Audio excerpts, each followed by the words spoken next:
ሰላም ጤና ይስጥልኝ ውድ የ247 ዜና ተከታታዮቻችን፣ የሰዓቱን ዜና ይዤ ቀርቤያለሁ። እስከ ፍጻሜው አብራችሁን ቆዩ። የምንለቃቸው መረጃዎች እንዲደርሳችሁ ላይክ፣ ሼር እና ሰብስክራይብ ማድረጋችሁ እንዳትረሱ በማለት ወደ ዜናው አለፍ። ሼክ ኢብራሂም ቱፋይ የአያቶላ አሊ ኻሜኒ ህልፈት ተከትሎ በኢራን ኤምባሲ ሀዘናቸውን ገለጹ። የኢትዮጵያ እስልምና ጉዳዮች ሼክ ኢብራሂም ቱፋ የኢራን እስላማዊ ሪፐብሊክ መንፈሳዊ መሪ አያቶላ አሊ ኻሜኒን ህልፈት ተከትሎ በዛሬው ዕለት በአዲስ አበባ በሚገኘው የኢራን ኤምባሲ በመገኘት ሀዘናቸውን ገልጸዋል። ፕሬዝዳንቱ በኤምባሲው በተዘጋጀው የሀዘን መዝገብ ላይ በመፈረም ለኢራን ህዝብና መንግስት ያላቸውን አጋርነት አረጋግጠዋል። ድርጊቱን አሰቃቂ ጥቃት ሲሉ የገለጹት ሼክ ኢብራሂም የአሊ ኻሜኒ ማረፍ ለኢራናውያን ብቻ ሳይሆን በመላው ዓለም ለሚገኙ ሙስሊሞች ሁሉ ታላቅ ኪሳራ ነው ሲሉ በመልእክታቸው አስፈረዋል። የኢራን ኤምባሲ በበኩሉ የኢትዮጵያ እስልምና ጉዳዮች ጠቅላይ ምክር ቤት መሪ ላሳዩት ጥልቅ አክብሮትና የሀዘን ተካፋይነት ምስጋናውን አቅርበዋል። የህወሓት ከፍተኛ ባለስልጣን የፌዴራል መንግስት ባለስልጣናት ለጦርነት እየተዘጋጁ ነው ሲሉ አመለከቱ።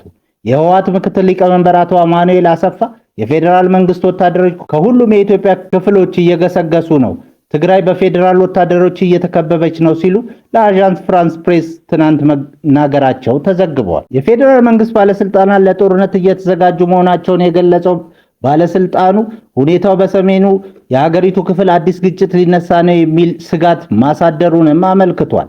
አዣንስ ፍራንስ ፕሬስ ላለፉት ሳምንታት በርካታ የፌዴራል መንግስት ወታደሮች በትግራይ ክልል ድንበር መከማቸታቸውን፣ የትግራይ ኃይሎችም እንዲሁ እዚያው መስፈራቸውንም በዘገባው ጠቅሷል። የኢትዮጵያ ጠቅላይ ሚኒስትር አብይ አህመድ በቅርቡ ለኢትዮጵያ ዜና አገልግሎት በትግርኛ በሰጡት ቃለ መጠይቅ በትግራይ ላይ የሚጀመር ጦርነት እንደሌለ ላረጋግጥ እወዳለሁ፣ ጦርነት የመጀመር ፍላጎትና ሐሳብ እንደሌለ ህዝባችን ማወቅ አለበት ብለዋል። ይሁንና በሰፊ ወታደራዊ ዝግጅት ላይ ይገኛል ያሉት ህወሓት ከቃላት አልፎ ወታደራዊ ትንኮሳ ከገባ ግን እንደ ቀድሞ መስሎሽ ጎርፍ ይወስድሻል ብቻ ነው ማለት የሚቻለው ሲሉ አስጠንቅቀዋል።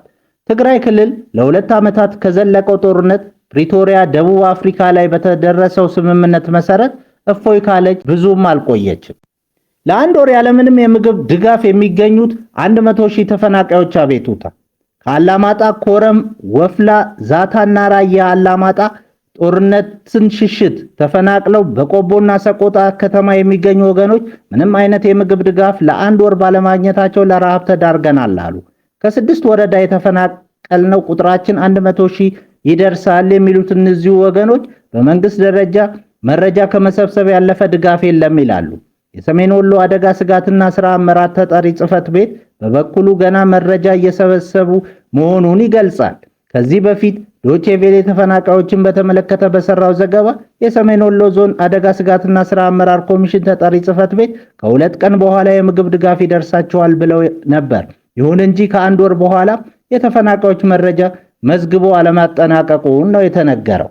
41 ሀገራት ኢትዮጵያ ውስጥ የሲቪክ ምህዳሩ ከጊዜ ወደ ጊዜ እየጠበበ መሄድ እንዳሳሰባቸው ለተመድ የሰብአዊ መብት ኮሚሽን በደብዳቤ አመለከቱ።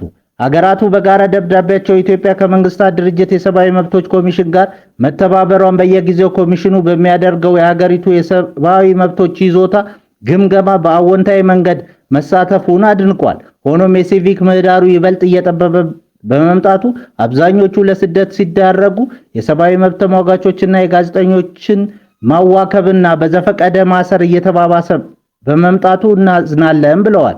አያይዘውም ሀገሪቱ በመጪው ሰኔ ምርጫ ለማካሄድ እየተዘጋጀች ባለችበት በዚህ ወቅት ሐሳብ በነጻ የመግለጽ፣ ሰላማዊ ስብሰባዎችና የመደራጀት መብቶችን መጠበቅ እንደሚገባ አጽንኦት ሰጥተዋል። ነጻና ፍትሃዊ ምርጫዎች እንዲደረጉ፣ ሲቪልና ፖለቲካዊ መብቶችን ለሁሉም ማክበር እንዲሁም ነጻ የሲቪክ ማህበረሰብና ነጻ የመገናኛ ብዙሃን ምህዳር ቅድመ ሁኔታዎች መሆናቸው ያመለከተው ደብዳቤው ኢትዮጵያ አሁን ያለው አሉታዊ አካሄድ በመቀልበስ ዓለም አቀፉ የሰብአዊ መብቶች ግዴታዎቿን እንድትወጣ ጠይቋል። በሰሜን ኢትዮጵያ ወታደራዊ ግጭት ሊያስከትል የሚችለውን ወቅታዊ ሁኔታ በከፍተኛ ስጋት እየተከታተሉ መሆኑን በደብዳቤያቸው ያመለከቱት ሀገራቱ ሁሉም ወገኖች በአስቸኳይ ውጥረቱን እንዲያረግብም አሳስበዋል።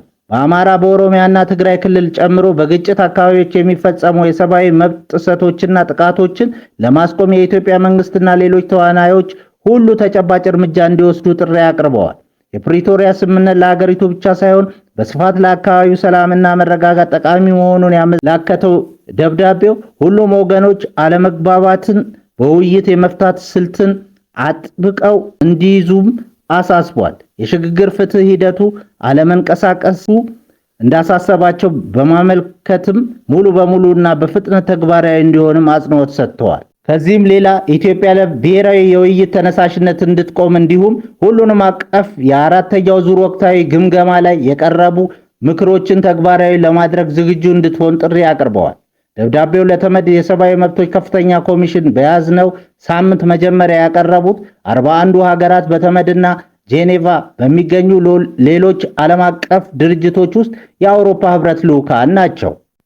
የዓለም የቡና ገበያ መናወጥ ምክንያት የኢትዮጵያ ላኪዎች ምርታችሁን ቶሎ ሽጡ ተባለ። የኢትዮጵያ ቡናና ሻይ ባለስልጣን የዓለም አቀፉ የቡና ዋጋ በከፍተኛ ሁኔታ መቀነሱን ተከትሎ አቅራቢዎችና ላኪዎች ምርታቸውን በፍጥነት ለገበያ እንዲያቀርቡ አሳሰበ። የባለስልጣኑ ዋና ዳይሬክተር ዶክተር አዱኛ ደበላ እንደገለጹት ባለፉት 2 ወራት የቡና ዋጋ ከ$4 ወደ $2.8 ዝቅ ብሏል። ዋጋው በቀጣይም እስከ $2.5 ሊወርድ ስለሚችል ባለድርሻ አካላት ምርቱን አከማችተው ለከፍተኛ ኪሳራ እንዳይዳረጉ ጥሪ ቀርበዋል። በበጀት ዓመቱ 600,000 ቶን ቡና ወደ ውጪ በመላክ $3 ቢሊዮን ለማግኘት ታቀደ ሲሆን ውጤታማ ለመሆኑም ላኪዎች በስፔሻሊቲ ቡና ጥራት ላይ እንዲያተኩሩ ተጠይቋል። በተጨማሪ ቡናን ከ1 ዓመት በላይ ማከማቸት ወይም በኮንትሮባንድ መሸጥ በሕግ እንደሚያስቀጣ ዳይሬክተሩ አስገንዝበዋል። በሐዋሳ ከተማ የ6 ወር ነፍሰ ጡር የትዳር አጋሩን በአሰቃቂ ሁኔታ የገደለው ግለሰብ በዕድሜ ልክ እስራት ተቀጣ። ተከሳሹ ዩኤ ወይንም ዮሐንስ ቃቃው የተባለ ሲሆን በሐዋሳ ከተማ አስተዳደር ቱላ ክፍለ ከተማ ሐዋሳ ወንዶ ቀበሌ ልዩ ስፍራው ካፋሪ ተብሎ በሚጠራው አካባቢ ታህሳስ 8 ቀን 2018 ዓ.ም ከቀኑ 11 ሰዓት ገደማ የ6 ወር ነፍሰ ጡር የሆነችውን የትዳር አጋሩ አበበች ዲጋሳን በዕለታዊ ግጭት በተነሳ ጸብ ጭካኔ በተሞላ መልኩ ሕይወቷን እንድታጣ ማድረጉን የሐዋሳ ከተማ አስተዳደር ፖሊስ መምሪያ አዛዥ ረዳት ኮሚሽነር ግርማ ማቴዎስ ለብስራት ሬዲዮ ተናግረዋል። እንደ ኃላፊው ገለጻ ግለሰቡ ጭካኔ በተሞላበት መልኩ የሰውነት ክፍሏን በስለት ቆራርጦ ከገደላት በኋላ አስከሬኗን ገደል ውስጥ መጨመሩን ተናግረዋል። ፖሊስ ከተከሳሹ የፈጸመውን ወንጀል በሰውና በሰነድ ማስረጃ ካጣራ በኋላ ለሐዋሳ ከተማ አስተዳደር ከፍተኛ አቃቢ ሕግ መዝገቡን አስተላልፏል። የምርመራ መዝገቡ የደረሰው የሐዋሳ ከተማ አስተዳደር ከፍተኛ አቃቢ ሕግ የኢፌድሪ የወንጀል ሕግ አንቀጽ 539 ቁጥር 1 ሀ ስር የተመለከተውን በመተላለፍ በፈጸመው ከባድ የሰው ግድያ ወንጀል ክስ በመመስረት ለሐዋሳ ከተማ ከፍተኛ ፍርድ ቤት አቅርቧል። የሐዋሳ ከተማ ከፍተኛ ፍርድ ቤትም የቀረበለትን መዝገብ ከተመለከተ በኋላ የተከሳሹን ጥፋተኝነት በማረጋገጥና የካቲት 25 ቀን 2018 ዓ.ም በኋላ የወንጀል ችሎት ተከሳሽ ዮሐንስ ቃቃው ያስተምራል፣ ሌሎችንም ያስጠነቅቃል በማለት በዕድሜ ልክ ጽኑ እስራት እንዲቀጣ ውሳኔ ማስተላለፉን ረዳት ኮሚሽነር ግርማ ማቴዎስ ተናግረዋል። በሌላ ዜና የኢራን ሚሳኤሎችና ድሮኖች የአዘርባይጃን አውሮፕላን ማረፊያ መቱ። በአዘርባይጃንና በኢራን መካከል ያለው ዲፕሎማሲያዊ ውጥረት ወደ ከፋ ወታደራዊ ግጭት እያመራ መሆኑ ተሰማ። ዛሬ ሐሙስ ዕለት ከኢራን አቅጣጫ የተኮሰ ሚሳኤሎችና ድሮኖች በናክቲቫን ዓለም አቀፍ አውሮፕላን ማረፊያ ላይ ጥቃት መፈጸማቸውን የአዘርባይጃን መንግስት ዜና ምንጮች አረጋግጠዋል። ይህ ስትራቴጂካዊ አውሮፕላን ማረፊያ ከኢራን ድንበር በ10 ኪሎ ሜትር ርቀት ላይ ብቻ የሚገኝ ሲሆን በደረሰው ጥቃት ከፍተኛ ፍንዳታ መከሰቱን የሚያሳዩ ተንቀሳቃሽ ምስሎች በማህበራዊ ሚዲያዎች እየተሰራጩ ይገኛሉ። ምንም እንኳን የምስሎቹ ትክክለኛነት በገለልተኛ ወገን ባይረጋገጥም የጥቃቱ ዜና በቀጣናው ከፍተኛ ድንጋጤን ፈጥሯል። ይህ ጥቃት የተፈጸመው አዘርባይጃን ሩሲያ በኪየቭ የሚገኘውን ኤምባሲያችንን ሆን ብላ ደብድባለች ስትል በከሰሰችበትና በመካከለኛው ምስራቅ ያለው ጦርነት አድማሱን እያሰፋ ባለበት ወቅት መሆኑ ሁኔታውን ይበልጥ አሳሳቢ አድርጎታል። ክቡራን አድማጮቻችን ለሰዓቱ ያላቸው ዜናዎች በዚህ እናበቃለን።